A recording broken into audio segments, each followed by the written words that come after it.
आज का दिन बहुत सुहाना है। नायरा बिस्किट और दूध से डाइनिंग रूम में मजे ले रही है।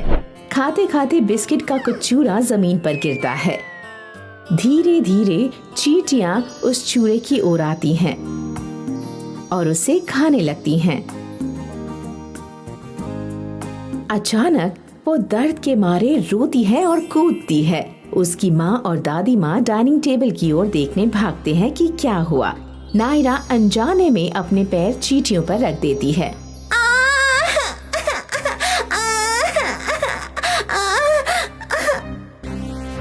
क्या हुआ नायरा, तुम रो क्यों रही हो? मेरे पैर पर मुझे किसी ने काटा, बहुत दर्द हो रहा है। रो मत नायरा, रुको देखती हूँ तुम्हें किसने काटा। ओ नायरा, तुम्हें चींटियों ने काटा है। तुमने बिस्किट नीचे गिराए। चिंता मत करो, तुम ठीक हो जाओगी। ये चींटियाँ कहाँ से आई और मुझे क्यों काटा? कभी कभी खाने की चीजें जमीन पर गिरती हैं तो चींटियाँ उसके आसपास जमा होती हैं। जब तक उन्हें खतरा महसूस ना हो, चींटियाँ कभी किसी पर आक्रमण नहीं करती। वैसे भी मैं फर्श साफ कर देती हूँ ताकि घर में कहीं भी चींटियाँ ना हो, ठीक है?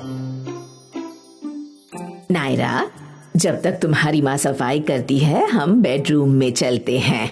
नायरा और उसकी दादी माँ नायरा के कमरे में जाते हैं। दादी माँ, क्या इन चींटियों के बड़े दांत होते हैं?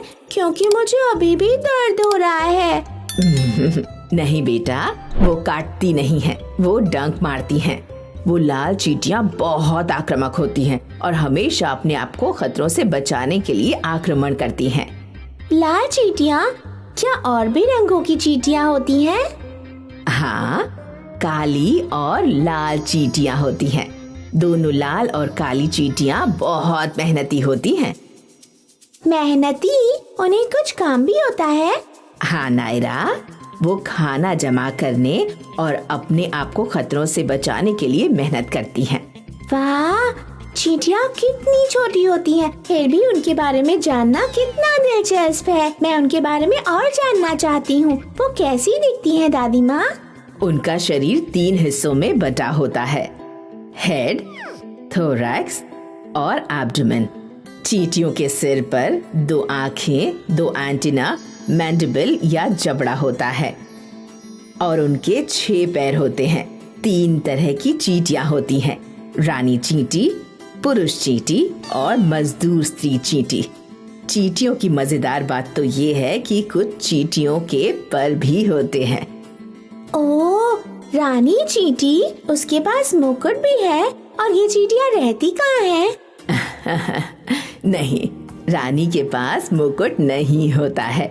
चींटियाँ कीड़े हैं जो बड़ी कॉलोनीज में रहते हैं और उस कॉलोनीज में ढेर सारी चींटियाँ रहती हैं। ये चींटियाँ मिट्टी या रेत से एक तरह का पहाड़ बनाते हैं और उसी पर रहते हैं, जिसे एंट हिल कहते हैं। सच में? हाँ। वो खाती क्या है? चींटियाँ सब कुछ खाती हैं, जैसे फल, दूध और दूसरे मरे हुए जानवर भी। नायरा, इन चींटियों के बारे में और एक दिलचस्प बात है। वे अपने वजन से 20 गुना वजन उठा कर ले जा सकती हैं। ये वैसा ही है जैसे तुम एक गाड़ी उठाने की कोशिश कर रही हो। ओह, मैं नील को बताऊंगी कि चींटियाँ अपने वजन से 20 गुना ज्यादा वजन उठाती हैं। हाँ, नील को बताना इस बारे में। दादी माँ, मैं चींटियों का गाना सुनाती हूँ जो मैंने स्कूल में सीखा है।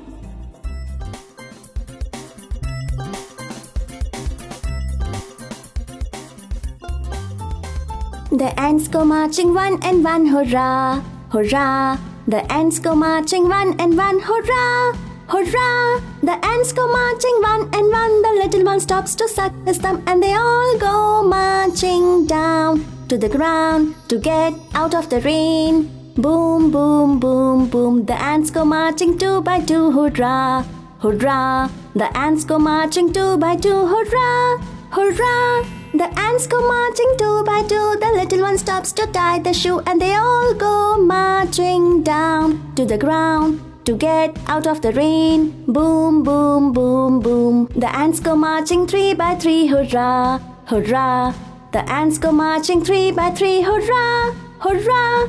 The ants go marching 3 by 3. The little one stops to climb a tree, and they all go marching down to the ground to get out of the rain. Boom, boom, boom, boom. वाह, बहुत अच्छी नायरा। धन्यवाद दादी माँ। मैंने इन छोटी चींटियों के बारे में आज बहुत कुछ सीखा। मैं चींटियों के बारे में नील को भी बताऊंगी। तुम नील को क्या बताओगी? मैं उसे बताऊंगी कि लाल और काली 2 तरह की चींटियाँ होती हैं। वो बहुत मेहनती होती हैं। वो रेत या मिट्टी से बनाई हुई कॉलोनीज में रहती हैं, जिसे एंट हिल कहते हैं। उनमें एक रानी चींटी, पुरुष चींटी और स्त्री मजदूर चींटी होती है, जो एंट हिल में रहते हैं। उनका शरीर 3 हिस्सों से बना होता है: सिर, छाती और पेट। सिर पर उन्हें 2 आँखें, 2 एंटेने और मैंडिबल होता है। उनके 6 पैर होते हैं। बहुत अच्छी नायरा, तुम्हें चींटियों के बारे में सब कुछ पता है। धन्यवाद दादी माँ।